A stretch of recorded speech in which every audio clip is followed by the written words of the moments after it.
Welcome back to Trip Talk Tech. We have the privilege to be here at ACU Men's Golf with head coach Tom Shaw. How are you today? Yeah, doing great. Appreciate this. Thanks for being on the show. We appreciate you taking your time. Obviously, we saw you got some kids in here today. So yeah. It's work every day, huh? Sundays too. You love to see the guys and gals in here. It's just, that's what this building is for them to use it as their practice headquarters. First and foremost, why I wanted to link up with you is to congratulate you. Just what you've done in almost 10 years. Well, a little over 10 years. Yeah, a little now. over 10, yeah. Yeah, since 2014. My son came in the time you came in, and just what you've done since then has been amazing. So I just want to congratulate you. First WAC championship in school, right? We got beat by a week. Okay. Men's tennis did it a week before we did. Okay. And we backed them up the week after that. So it's great. Yeah, tennis and we've been running kind of parallel paths, and then I think our baseball team has probably got a good chance of winning the WAC this year, and hopefully we can get our second WAC trophy. Man, that's great. Now, you did break the ice and win Coach of the Year in 2022. So, all right, you got to have that one on your own. All right. I think that's just an obligatory award that they give to the team that wins, regardless of how well you coach. There, no, we had a senior-laden team there, guys that had grown up in this program, and had seen the program with no facilities, and they'd seen the program with what we have now. So it was a great culmination of what their 4-year career. To see those guys take home our first trophy was pretty special. And speaking just on the personal accolade side and also the team accolade side, you mentioned one thing: this Byron Nelson Clubhouse. We talked a little bit off camera, but can you talk about kind of that process and how you kind of got the school to see that this was a need? Yeah, ACU has always had a good golf program. Division II national champions, they were great. Division I, as you know, you move into an area where you're no longer a big fish in a small pond. You're a little minnow in an ocean. So that requires better facilities, better schedule, better everything. And one of the first things I mentioned to some of our university donors that, hey, we really struggle having a place to practice, our own facility that gives us a chance to really get some quality work in. And they made it happen. So all of what you're seeing here is made happen by a group of people who believed the vision I had and made it happen. And so this area that we're in right now has, we've been able to get recruits that maybe we weren't be able to get to in the past. And that goes for all of our sports here: basketball, baseball. The facilities have just been increasing and improving. So now we're recruiting a different kind of athlete now. And we're in the conversation with kids that are, they're looking at Big 12 schools, SEC schools, ACC schools. So, we feel blessed with the support. People, you say, hey, congratulations on what you've done, but it's really the people that have bought into our vision that have made this happen. And I've just been able to drive the van and get the guys to the tournament safely. But it's been great. We still have ways to go. I think we still want to win another WAC championship and hopefully advance to NCAA regionals and championships and do all that. But we've come a long way in a short amount of time, but we're not satisfied yet. Gotcha. And I love your humility, Coach. So we'll call you the bus driver of the kids and making sure they're safe. But it's funny, that mentality, that humbleness that you have has carried you.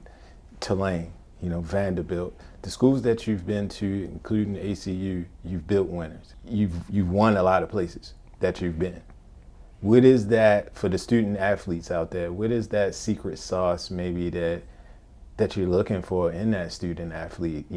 Is it just the best ball strikers in the world and being able to get the best ones, or is it, how do you find the secret sauce? Because it looks like wherever you've been, you've found good success.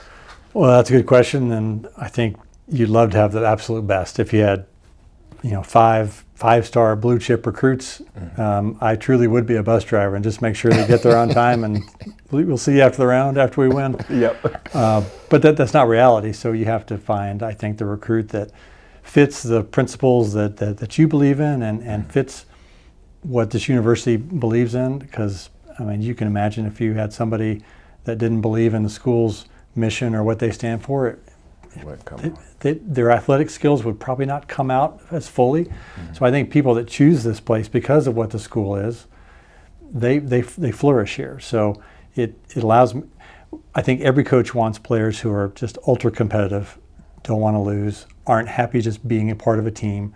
And I see that some other kids go to schools and they're like, hey, I've made it, I've arrived, I'm on a college baseball, basketball, football team, and you see their drive, their intensity level kind of wane. And I want kids that like, hey, now I'm here, let's go, let's push the hammer down, and they just don't like to lose. And I think we've been really blessed with some kids that are like that. And I think as coaches in any sport, you're always looking for guys that team guys, but also that they have a individual drive that, hey, you know, I'm going to practice in the worst of the weather. Mm-hmm. I'm going to practice when nobody else is. I'm going to outwork my teammates and the opponents. If you have enough guys like that, I mean, winning just happens. I don't think coaching can have an impact, I think, but ultimately the players are what's going to drive your program. Golf aside, performance aside, what life lessons are you trying to instill in your student athletes? At ACU, I'm allowed to go into conversations with them that maybe weren't naturally occurring at some other schools that weren't Christian schools. So it's really allowed me to fully invest in these guys from a biblical perspective. So to answer your question, I think what you read in the Bible is the skill set that you need, the humility, the integrity, serving others, kindness, honesty, all those great qualities. I look for my players. Not that they come in here with all of that, but part of our growth as student athletes comes from encouraging them to develop spiritually. As much as they are academically and athletically, there's a spiritual aspect that I think is essential to prepare them for after college. You're now immersed in the workplace, whatever that looks like, professional sports or the mission field or business or whatever it is.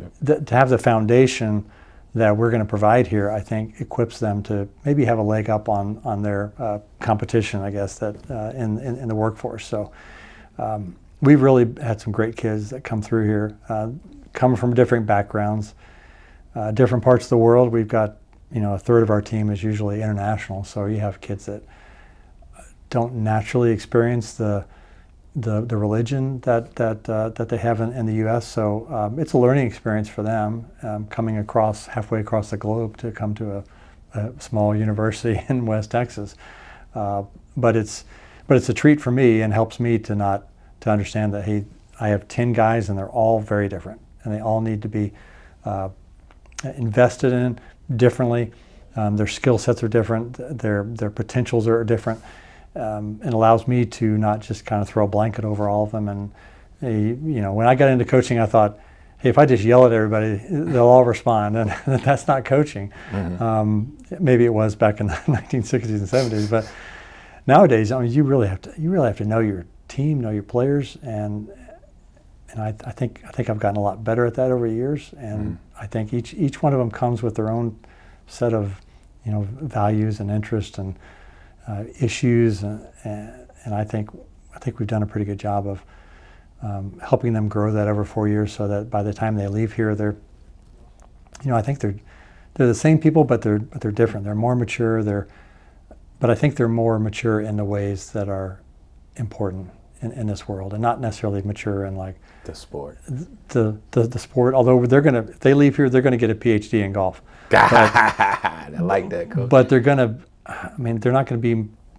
I don't care if they have a PhD in Instagram and social media. I understand. They're going to learn some really good lessons here. We try to expose them to people in our university that are older than them, that are more successful, that are out in the business world and have learned some of those life lessons that you never want to go through, but that's just part of life. So we've got some good kids here, and I'll always recruit character over anything else, and And maybe that's cost me having some really talented athletes that come through here, and I know there's some teams that are successful with some of those guys. But I like being around guys that are good people, and Gotcha. they come from good families. I know you're not always entitled to that, but we've tried to really stress that, hey, such a small group of 10 guys, to have a couple of bad eggs in that group of 10, that can really rob you of a great team chemistry. Gotcha.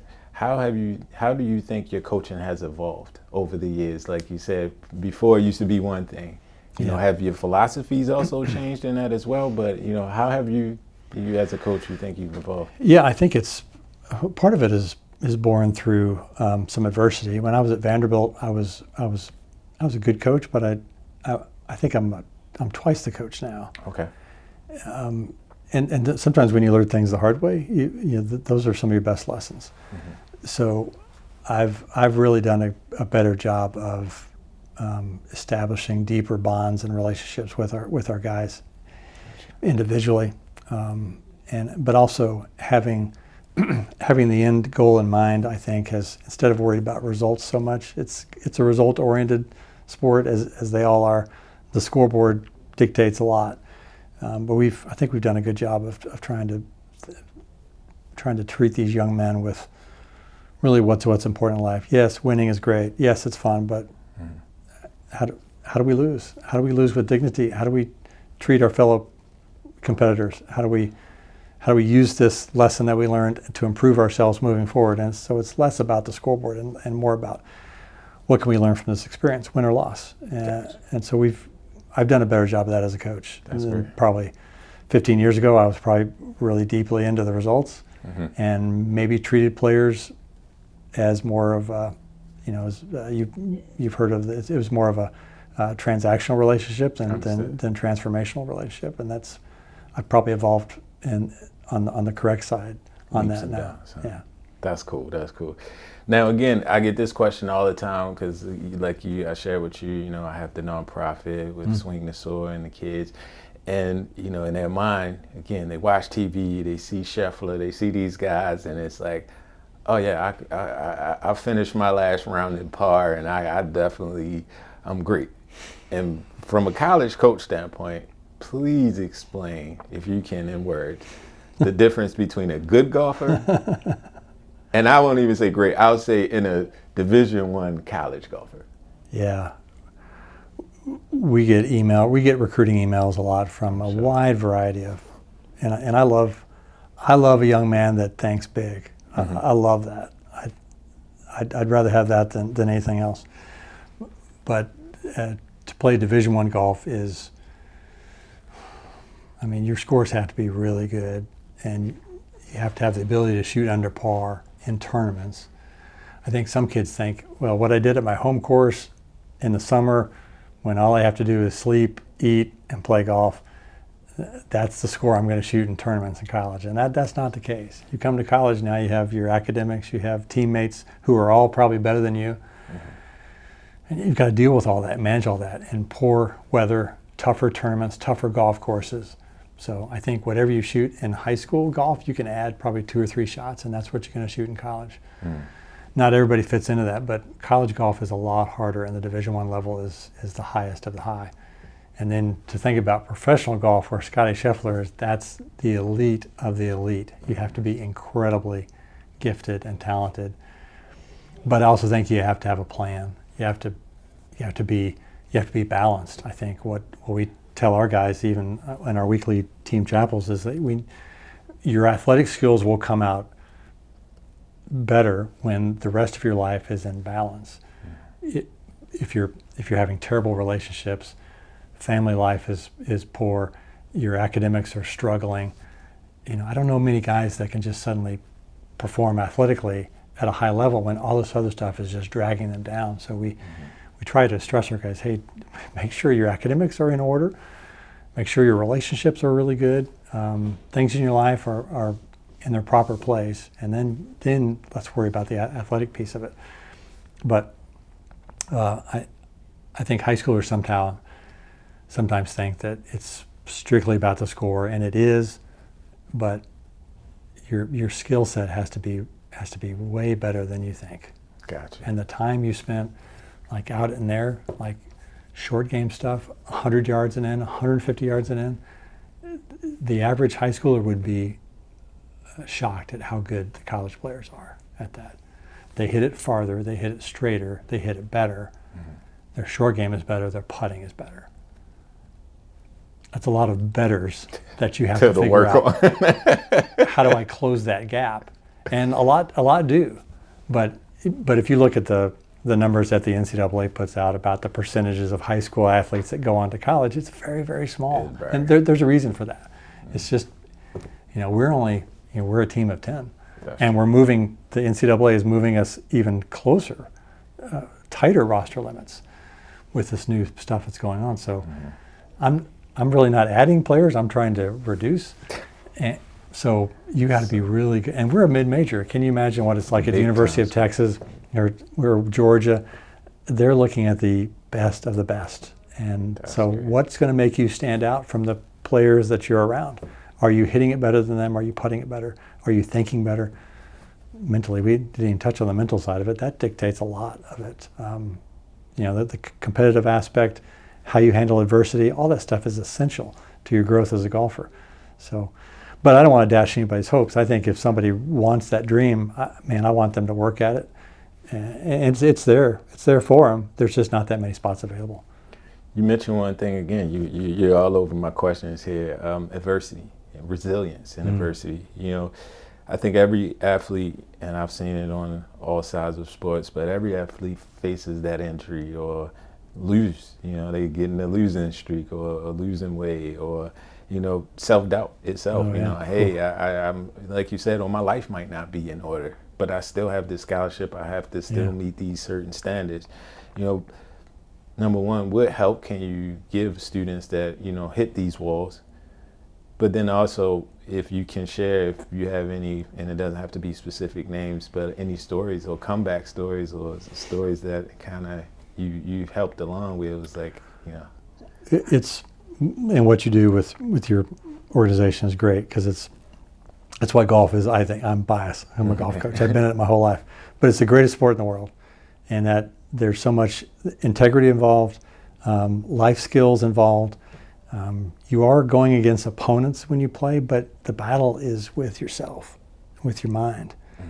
And, you call penalties on yourself. You're not trying to trick somebody or deceive somebody. It's just you versus yourself versus the golf course. Maybe there's an opponent out there, but I think if you get too much into the opponent, you lose sight of what makes you play your best. So those skills, the resiliency, the courage, I think if you have resiliency and courage every time you go out there, the self-image is huge. We have guys that are on our team that are ultra talented, but their self-image is not quite big enough.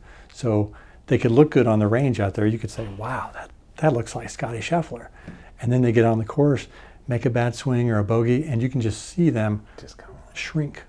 And then that leads to another bogey. And now you see them starting to think about, oh my, I've just bogeyed the last 2 holes. And then a third bogey, and then a 4th bogey. And the guys that are really good, the guys on PGA Tour or the elite college golfers, you can see them almost, when stuff bad happens, you can almost see them kind of get emboldened by that, and their mind just shifts into like, okay, that was a bad moment, put it here aside. What's my next play right here? Gotcha. So the next shot, and we talk about being present a lot in our program. And I think and we struggle with this all the time, and I don't think there's not a pill you can take, but you can get better at it. And I know I went through the same things in college, so you asked me about lessons. I went through everything that these guys are going through, except for having social media, right? I didn't have that. But I went through everything: bad golf, good golf, expectations, loss, all that stuff. So if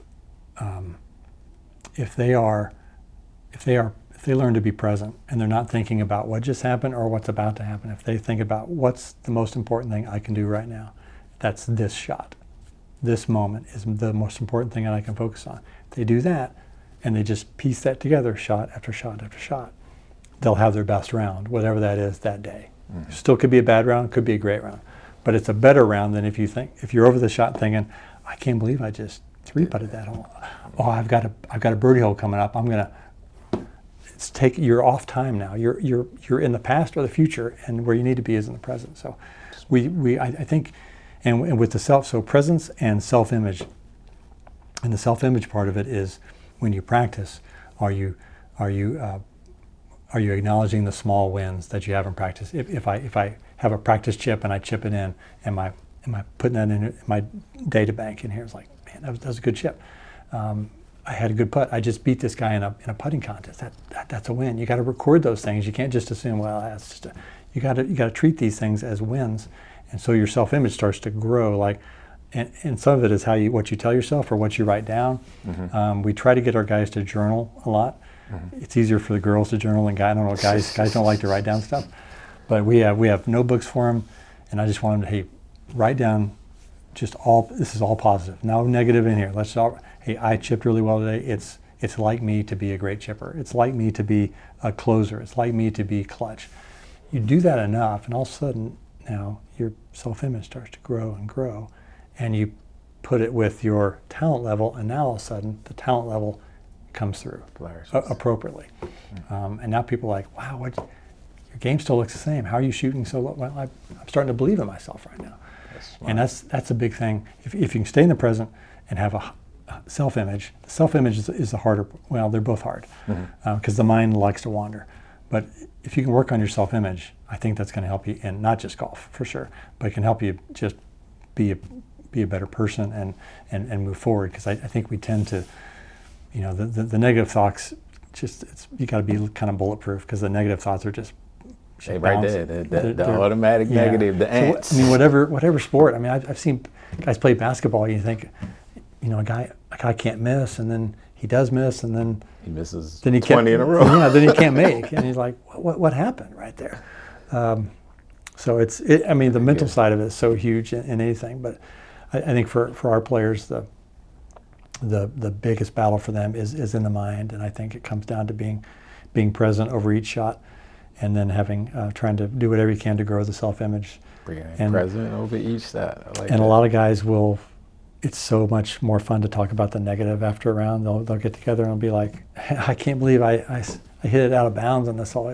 You couldn't believe how bad I hit that shot. And you're imprinting that now. You're encouraging that to happen again or increasing the chances that happen again. So we try, this is a hard sell. I try and get our guys to say, everything you talk about increases the chance of happening again. So whatever you talk about, let's be, hey, I made 3 birdies in a row. I hit this great 5-iron on number 13, or I just aced a test. I just went on a date with this girl and it was great. She was beautiful and I was funny. Whatever. Instead of if I could record the guys in their normal conversations, it's mostly negative. I get it. And it's easy for us to accept negative, right? As people, right? If I joke around with my negative side, I don't have to really, not acknowledge it, but it's easier, I guess, to take. And that's not the case to your point. And some of these guys think that if they say something positive, they think, well, I'm being arrogant and I'm taught to be humble and show humility. And no. Humility is thinking of yourself less, not thinking less of yourself. So I think God creates us in His image. He doesn't want us to be down on ourselves like, oh, I'm nothing, I'm worthless. He wants us to. The image of God. That's a big deal. Mm-hmm. So I'm gonna do whatever I can to keep. And obviously, I don't want to boast like I'm the best. You're gonna have to. But you can definitely think, I've got some great skills here. I feel pretty good about it, and I'm going to be present with it. I'm going to trust my skills. I'm going to trust my practice, assuming you've practiced correctly. If you've had good practice, you build confidence. Now you trust your skills. You stay present. Now you should shoot what you're going to shoot. That's what's up. All right. So now that we kind of dibbled and dabbled into the mental world, that was a lot to cover right there. No, that was great. That was great because I like to empower again my students and also people about the same thing, mental health wise. And I actually had a question about that because again, going back to the nonprofit, a lot of what I do too is really for the kids themselves because of the situations that they're in. And what we did start seeing is mentally golf was healing. It was like a healing tool, like, you know, whether it's bringing community together, whether that's bringing family together. Hey, my grandparents, whatever, never played the game. They just want to see why I come out here every week, and then now they're playing. And from that standpoint, have you seen, because you've played a lot of golf, you've coached a lot of golf, have you seen golf, and again, it doesn't have to be a specific area, but mentally, just whether it's even just bringing peace, have you seen golf be a healing tool? Yeah, and I think it is for me a little bit, because I enjoy, you know, I love these kids. Sometimes I need to get away. I get it. And if you give me like 15, 20 minutes out on the range and I'm hitting balls and it's a, blue sky, there's no sound. I don't have headphones in. It's just me and the golf ball. I mean, there's something magical about that. Seeing the ball lift up in the sky. I mean, I know it sounds corny, but it's a healing is, it kind of grounds me, and I'm just outdoor experiencing the beauty of nature. That's what's so great about golf. You're not cooped up. Every golf course you play is different. It's the only sport that doesn't have a uniform field. So every time you go play, it's something different. The weather's different. The grass is different. I feel different. My swing is different. It's so amazing. And I think, especially for I've known some guys that they like team sports, but they also maybe it's a sport you can do by yourself. You don't need anybody to pass it to. It's just you and a golf club and a ball, and you can just go play by yourself. And the times you can go play by yourself, and I cherish those moments. And I think a lot of girls need to be, I think, in groups. Now I'm not some sociologist here, but guys are, like one of my guys today. He went out and played. I said, "Well, who'd you play with?" He said, "It was just me, but I played 2 balls, and it was a competition of those 2 balls that I played with."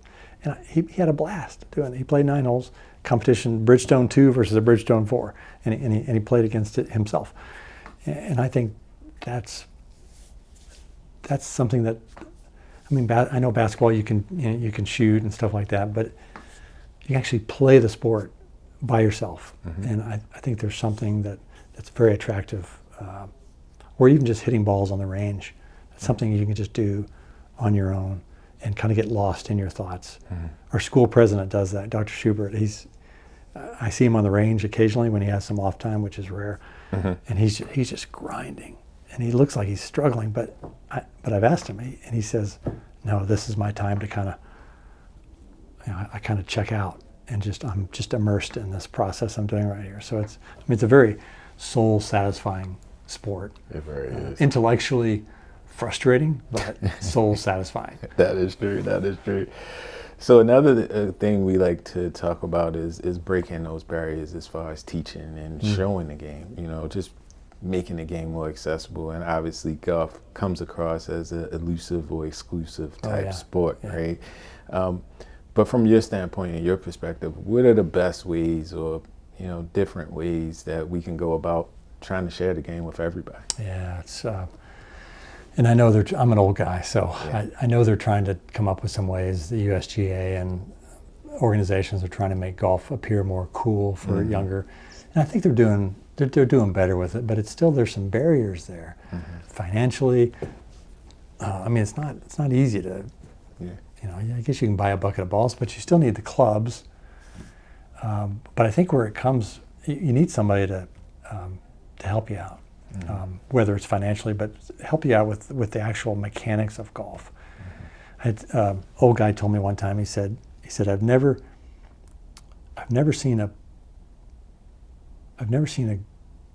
seen a lot of good players with bad grips, but I've never seen a bad player with a good grip.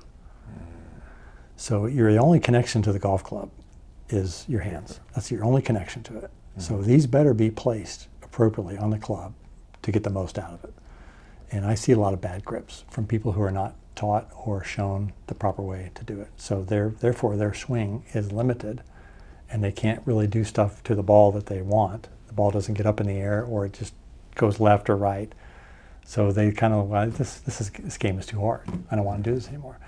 So I think it really requires somebody to kind of push them in the right direction with just the basics: grip, stance, posture. Understand why. Hey, what makes the ball get up in the air? Because I think some people think, well, I've got to scoop it out. I've got to scoop it. I've got to help it get up in the air, and you actually want to hit down. And I think if you start kids off on the right foot, that's why I think, like in West Texas, there's way more elite junior golfers in like North Texas and South Texas, Austin, Houston, Dallas. They just have more access to teaching, more access to courses. West Texas, not so much. So you see a lot more homemade golf swings. You know, kids that you can tell grew up with really not much instruction. But there's still some really good players. I've got some on my team. But I think if you can get started off on the right foot, it's almost half the battle to get that grip on correctly, posture alignment, understand just the basics of, hey, what makes the ball go up in the air? What club should I use? How do I chip, putt? Just basic stuff like that can really entrench and grow some roots in that person for learning to love this game and appreciating the challenge. But it doesn't come easy. It doesn't come naturally. It does to some, and I'm angry at those people because it comes so easy to them because I had to work so hard. I had to work so hard. But for the most part, it is a game of work and challenge. But I think it's so rewarding though if you can figure some things out and you hit that one shot that feels great and you think, I'm hooked. I'm coming back tomorrow. I can do it. This is great, and it's, again, you're outdoors. You can play with friends. How do I get golf clubs? How do I get access to a golf course? Those are barriers that, even for these kids here, a lot of country clubs are geared towards their members, and it's not accessible to just, especially junior golfers. Some do a really good job of it. But that's the future of the game is those kids. So those kids, the 70-year-old member, he's not going to be around forever. Yeah. And your club's growth is going to have to be these younger players that come up. Exactly. Or a public course. Same thing though. Yeah. Same exactly. But I think the barriers of finance and clubs and equipment and everything is big. But I think if you can get them, and I think you guys do this, if you just get them, the key basics of the foundations of the golf swing, the whys and the hows, sets them up for success. And just instead of having them figure it out on their own, that's a tough way to learn this sport. Cool. And the last question we'll ask you, favorite clubs to hit of all time? Now, I don't know if you're under contract and can't say I get it. I wish I was. I got there. Some of them are in that bag right there, but I think Titleist was what I used when I was a professional. But since I've been out, I've been more Mizuno and Bridgestone. Okay. Yeah. I know it shocks you. I'm a traditionalist, so I want something that looks good and not necessarily feels good. I want to look proper and use the proper equipment. I know that's silly. I should use what's best for me. It gives me the most power and height, but I just love to look down at a nice traditional looking blade. Do I need a blade? No, but it just looks so good. And so, but I use Mizuno right now, but they're all good. I could use anything. Got you, man. Hey, I want to thank you, Coach Shaw, for Keith, your time, was awesome. man. This was good. You definitely gave us a lot of insight to run with and share with the kids back home. So I just thank you again, and I appreciate you. You're doing good work, man. That's the future of our game, and it's the future of these kids to be able to learn the life lessons that come from golf. Again, I think it's the best sport in the world for teaching something beyond what the sport provides. I agree, man. So again, we thank you. Wish you much success for the 2024-25 season. Thank you. Hope you win that whack. Hope so too. We're gonna do it. All right, man. Thanks again. Thanks, Keith. All right.